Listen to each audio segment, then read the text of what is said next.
I don't know. Like, it took me getting the OWI to really have consequences that were outside of, oh, my family's going to hate me, or, oh, no, I'm going back on my word again because I told them I'd never drink again. And the law, I mean, it was like a challenge almost. Like, I didn't at that point ever have a year. And it was like, okay, well, I'm going to be on probation for a year, so I'm at least going to have a year. Mm-hmm. And, yeah, so, I don't know. I guess it's up to him. I mean, it's up to the other guy, too, you know, who was hanging out with the wrong crowd, you know. When they really want to get it together, I guess that's when they'll get it together, because not until I super, super wanted it did it really ever happen. I mean, I wanted it, but I didn't want it that bad. Yeah, I believe in that. I believe that, too. And I say that a lot to the people that are in treatment that I come across through my job, is that, you know, those same words is this house will not make you sober. You know, this house will help you with an environment that's conducive to your recovery. But the house itself, like, just being here is not going. You need to decide that you want to live a different life, and that then the ball's in your court. Mm-hmm. There's no amount of, you know, it's got to come from within, and you have to ask yourself that same question. The question that you were asked, you know, is, what is it going to take? Mm-hmm. And if you can, you know, you might not know the answer, but I mean, hang tight as best you can until you figure it out. And, you know, it's the only advice that you can really give people that are struggling, and people that aren't even struggling. You know, maybe it's not like when they say, like, wait for the miracle to happen. There's so much truth to that, but at the same time, it will not be this, like, bright flashing light and, like, with, you know, some kind of thing where you, like, pass out and then, like, come to and you're like, ta-da, that was it. Mm-hmm. You know, it's not like that. But, you know, just for people to be persistent and, you know that they have it in them, and that, you know, it is a disease, and so it's difficult, and we get that. I mean, and there are people that don't get that. And you know what? I pray for those people, because partially it's not their fault, you know, until you really have been there. You can't, you know, you can't really be angry at them that they don't understand addiction. You just kind of have to know, like, within you that it's something that you're going to deal with today and every day for the rest of your life, and that all you can do is one day at a time, you know. And it sounds cliche to use that, you know, little phrase, but that's why it exists. It's because there's so much truth to it. So, yeah, it is. It's asking yourself, what's it going to take, you know, and until you want it enough that, and then after a while, it is not so trying. It doesn't seem like such a job. You know, you have other things that you've figured out about yourself that will take away from the obsession. You know, your focus is elsewhere, and that is a huge thing that can get you to the next place in your life. And it's always, you know, growth and progress. And a lot of it is people are afraid of change. I was afraid of change. Oh, hell yeah. Yes. Heck yeah. You can say hell. I said penis. So, but yeah, being afraid of change is something that all humans, you know, we don't like change. We like the way it is. And if we get used to the way it is. Yeah, and we just, okay, here it is. This is, if my electric bill is getting cut off this month, I know what I can do. If I get thrown out on the street, I know how to live. That first time you got thrown on the street, you didn't. It was like, oh my God, what do I do? And then you realize, well, I'm still alive. I still have this. And it doesn't become as scary. So, you know, you fast forward a little bit and then, oh, you're going to be thrown out on the street. Okay, cool. I know a couple guys that actually living down in Tent City, you know, like I'll go down and hang out with them. Yeah. Not a big deal. How many times have you said, I'll figure it out? Oh, geez. That phrase right there, and how many times I hear people that are in, like, recovery that make a move that you're like, you sure about that? because it's not sounding like it's the best plan for you. Like, then you like pop like, well, what are you going to do with, and then fill in the blank. And their response is, I'll figure it out. Mm-hmm. That's a big like, and like they're probably telling the truth. They will figure it out because they've been there before. They're not afraid of it. But if you look at like, hey, you need to change your entire life.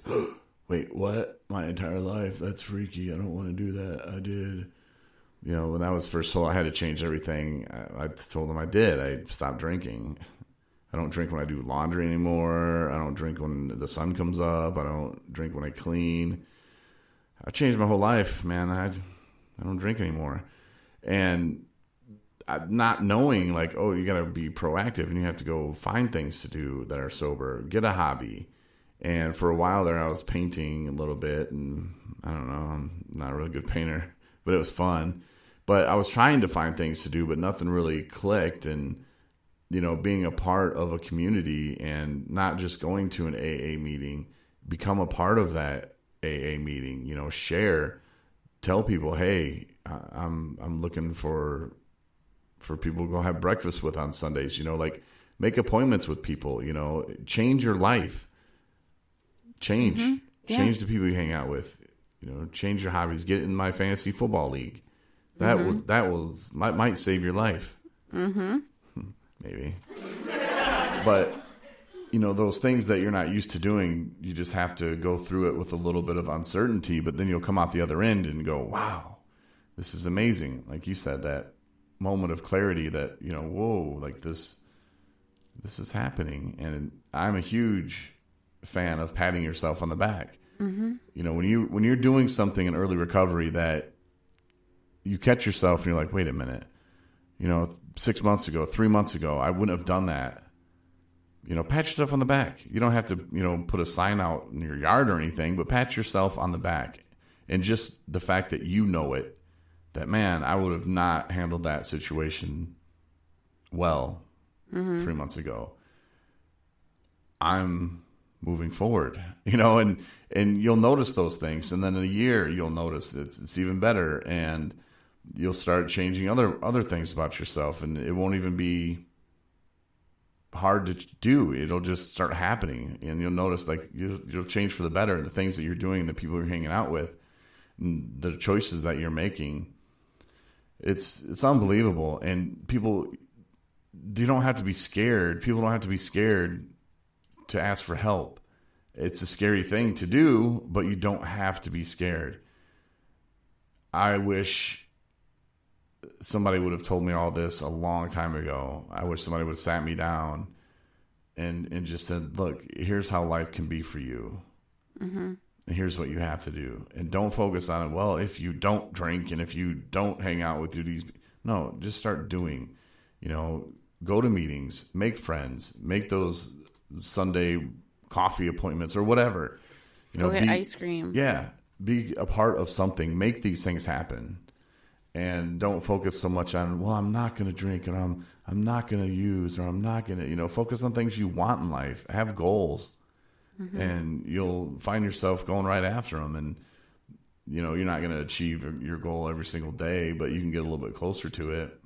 That's kind of what I'm doing with 217 recovery. You know, I'm not done. I was thinking about that earlier. I was laying on the couch doing absolutely nothing today. That, you know, I'm not where I want to be right now. But if you'd have told me a year ago, this is where you're going to be, I'd have been like, what? We've made so much progress, huh? And if you ask me today, I'm like, oh, man, I didn't do anything. I laid on the couch all day.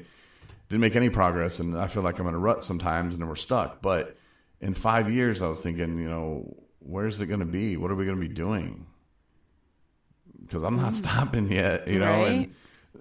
And I don't know. It's just like one of those things where just today, in the moment, I was feeling unproductive and like I haven't been doing anything. But in 5 years from now, I probably won't remember that I was laying on the couch thinking this. Instead, I'll be like, wow, I got a lot more stuff to do. I'm still not where I want to be. Right. But yeah, it's those little things that you have to pat yourself on the back and realize, where you're at and where you've come from, and the old you versus the new you. And, it's a great life. It really is. If you know somebody who's out there struggling and they need help, we do have resources on our webpage at 217recovery.com. You can check those out. We have some good friends up there. The suicide rate has gone up quite a bit. Mm-hmm. And that's something that really concerns me too. And if you know somebody who's struggling, there's people out there that do help. Marnie and I are certified assist people. Mm-hmm. There's Kirsten's Ride, which is, again, on our website under the resources at 217recovery.com. But, if you think somebody's throwing hints at you, take it very serious. And there's trainings that you can take too. And I think Lisa said that they're starting those trainings online again, which, of course, resources, 217recovery.com, Kirsten's Ride. There's harm reduction is on our resources page as well. And, just take advantage of those things, and, call your insurance company, or, have them call their insurance. Or if you know someone who's, using up all the unemployment money, or, the whatever money, they just got money and they're laying around not doing anything because they can't go back to work. Like, be very careful with them. And maybe they're embarrassed to ask for help. I had a guy the other day tell me that he went to treatment because he drinks 4 beers and a pint a day, and he's done that for 20 years. That was a flat-out lie. And it brought me back to when I went to treatment, and I thought my problem wasn't as nearly as bad as anybody else's. Like, I was just here because, I'm gonna check and see. But no, my problem was not, you can't drink 4 beers and a pint. 20, you're not going to get buzzed at all. Like, there's no point in that. It's a progressive disease. You drink more, drinking is, you drink more. It becomes 5 beers, and then, 2 pints. And then you realize, man, I'll just get a 12-pack and a 5th. And, well, I don't know why I'm messing around with 12-packs. Cases, you can get them cheaper than half gallon. There you go. Yeah, but I remember that too, though.